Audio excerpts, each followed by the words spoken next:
کوئی بلاول کے حق میں یہ جو بات کی ہے کہ بلاول نے آفر کی ہے، اگر کوئی یہاں سے یہ کہے گا کہ ہم اس پہ سوچیں گے یا ہمیں بات کرنی چاہیے، اس پہ غداری کا فتویٰ لگ جائے گا. اچھا، یہاں پہ ہر کسی کے جیب میں غداری کے فتوے پڑے ہوئے ہیں. نہیں، آپ کے سوشل میڈیا کی طرف سے فتویٰ لگے گا؟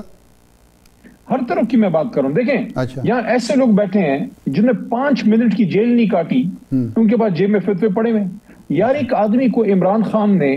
چیئرمین بنا دیا ہے،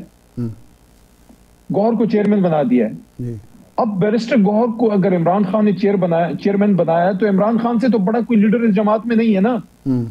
تو اس کو پھر اختیار دیں کہ وہ فیصلہ کرے. ٹھیک ہے. یا پھر کوئی حکومت ایسی صورتحال بنائے کہ یہ چیئرمین گوہر، یہ بیرسٹر سلمان راجہ، علی محمد، علی ظفر، اسد قیصر، ہم لوگوں کو پھر الاؤ کریں کہ اپنی لیڈر سے جا کے ملیں. اگر ایک طرف سے آپ آفر کرتے ہیں، اپنا شہباز شریف صاحب آفر کرتے ہیں، آپ نے قدغن لگائی، علی محمد 1.25 سال سے عمران خان سے نہیں مل پا رہا، سیاسی قیادت عمران خان تک ملنے کے لیے الاؤ ہی نہیں ہے، پھر آپ اس کا مطلب مذاق کر رہے ہیں. اگر شہباز شریف صاحب یا ایون زرداری صاحب جو ہیں صدر مملکت ہیں، کوئی عام آدمی تو نہیں ہے، اگر بلاول صاحب مذاکرات کی بات کر رہے ہیں کہ اس کے مفاہمت کے اپنی کسی چیز کے بادشاہ زرداری صاحب جو ہیں وہ ایسے کسی نہ کسی چیز کے بادشاہ تو ہے، پہنچ گئے ہیں کمال تک، وہ ان کو رول، تو اگر وہ رول ادا کرنا چاہتے ہیں تو let the Imran Khan leadership, political leadership, let the meet Imran Khan, تاکہ ہم عمران خان صاحب کے ساتھ کے پاس جائیں، بیٹھیں، ان سے بات کریں. میں آپ سے متفق ہوں. آپ نے ان کو ویکیوم میں ڈالا ہوا ہے، ہمیں کہتے ہیں مذاکرات. دیکھیں ابھی اگر فرض کریں بیرسٹر گوہر کہتے ہیں کہ ٹھیک ہے زرداری صاحب کی آفر ہے یا شہباز شریف صاحب کی آفر ہے، اوکے کہاں ملنا ہے میں ملتا ہوں، کیا وہ بیچارہ اللہ کا ولی، اللہ کا بندہ جو ہے وہ یہ بات کر سکتا ہے جب تک آپ اس کے عمران خان سے ملنے نہیں دیں گے؟ نہیں، میرا سوال یہ ہے، آپ کے جو حکومت کے لوگ ہیں، اسحاق ڈار ہوں یا صادق صاحب ہوں، رانا ثناء اللہ جیسا بندہ جو ماضی میں بہت ہی انتہا پسند سمجھا جاتا تھا ان معنوں میں سیاسی معاملات میں، وہ مذاکرات کے حق میں ہیں، اور وہ یہ کہتے ہیں کہ پرابلم یہ ہے کہ مذاکرات کی جب سیاسی قیادت جو پی ٹی آئی کے شروع کرتی ہے تو اس کو سیبوٹاج کیا جاتا ہے، جس کا آپ بھی اعتراف فرما رہے ہیں. اب ایک تو حکومت کی میں سمجھتا ہوں کہ یہ زیادتی ہے کہ جو گروپ مفاہمت یا مذاکرات چاہتا ہے اس کو مضبوط کرنے کی بجائے اس کے راستے میں روڑے اٹکائے جا رہے ہیں. یہ تو آپ کی بات درست ہے، لیکن جو حکومت کے لوگ کہتے ہیں وہ یہ کہیں کہ آپ ملنے جائیں گے، وہاں سے انکار ہو جائے گا، وہاں سے کہا جائے گا کہ آپ کوئی نیا ٹویٹ آ جائے گا، اور کوئی نیا ٹویٹ آ جائے گا. تو کیا ایسا نہیں ہے جن لوگوں کو انہوں نے ذمہ داری دی ہے وہ اپنے سیاسی کمیٹی یا جو بھی آپ کا سیٹ اپ ہے اس کے بہاف پہ مذاکرات کریں اور فائنل رپورٹ دیں اور پھر اگر حکومت کی طرف سے انکار ہو تو آپ حق بجانب ہوں گے؟ نہیں، ایسا نہیں ہو سکتا. یہ کیسے ہو سکتا ہے کہ پیپلز پارٹی کی طرف سے کوئی شخص کسی مذاکرات یا کسی بڑی ڈائلاگ کا حصہ بنے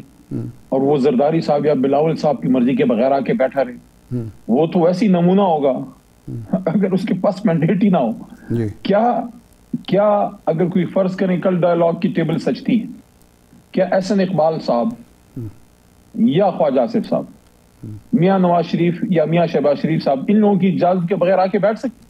یا ان کے مینڈیٹ لیا بغیر اگر آ کے بیٹھ بھی گئے ان کو کوئی سیریس لے گا؟ نہیں، آپ تو جمہوری جماعت ہیں نا، آپ تو جمہوری جماعت ہیں، تو کم از کم 4-5 جماعت سینئر کوئی قیادت ہماری اس کو الاؤ کریں کہ خان صاحب سے جا کے ملیں. خان صاحب اگر کہتے ہیں کہ مذاکرات نہیں کرنے، یہ بڑی امپورٹنٹ بات ارشاد صاحب آپ نے کی ہے، کیونکہ جو خطوط لکھے گئے ہیں یہ فواد چودھری صاحب، عمران اسماعیل صاحب اور محمود مولوی صاحب کی طرف سے، کچھ لوگوں کا یہ کہنا ہے کہ وہ بھی اس جانب ایک راہ ہموار ہو رہی ہے کہ اگر ایکسیس ہو بھی جاتی ہے اور وہ کہتے ہیں مذاکرات نہیں کرنے، تو پھر یہ لوگ جو اتنی قربانیاں بھی دے چکے ہیں، اتنے عرصے سے کاوشیں بھی کر رہے ہیں، تو پھر یہ کوئی اپنا فیصلہ لینے میں حق بجانب ہوں گے. دیکھیں، حکومت اگر معقولیت کا مظاہرہ کرے اور وہ سپوز اگر وہ ایسولیٹ بھی کرنا چاہتی ہے عمران خان کو، تو اس کا فرض یہ بنتا ہے، اس کی اخلاقی ذمہ داری بھی بنتی ہے اور سیاسی ذمہ داری بھی بنتی ہے کہ وہ ان لوگوں کو فیسلیٹیٹ کرے جو مذاکرات کے حق میں ہیں، جو معاملات کو آگے بڑھانا چاہتے ہیں.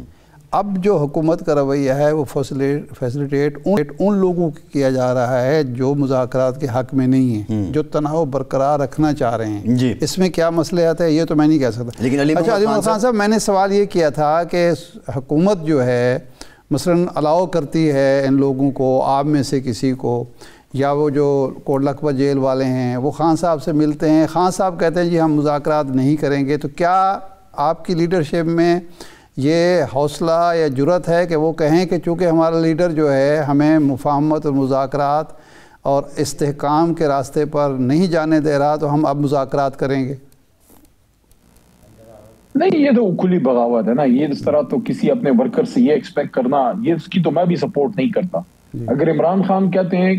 کہ بھئی آپ نے مذاکرات کرنے نہیں ہیں اور پھر جا کے کوئی کرے گا، وہ تو اپنے لیڈر سے بغاوت ہے۔ آپ اپنے لیڈر کو قائل کرتے ہیں، وہاں آپ کو وہ قیادت کام آتی ہے جو عمران خان صاحب کے ساتھ 15 سال 20 سال سے عمران خان صاحب کے ساتھ چلے ہوئے ہیں۔ ہمیں پتہ ہے ہم نے اپنے لیڈر کو کیسے قائل کرنا ہے، ان سے ہم نے بات کرنی ہے۔ جیسے میری آخری ملاقات جب ہوئی سیکنڈ لاسٹ، تو 6-7 گھنٹے ہیئرنگ تھی، شاید القادر کی تھی یا توشہ خانہ کی تھی، تو میں تھا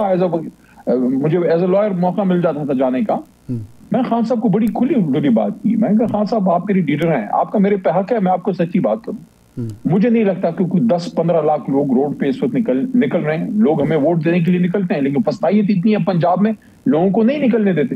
عدالتوں کی حالت یہ ہے، 26ویں ترمیم ہو چکی تھی کہ 26ویں ترمیم ہو چکی ہے، عدالتوں سے بھی کوئی امید نہیں ہے۔ تو اگر کوئی پولیٹیکلی کوئی راستہ ملتا ہے،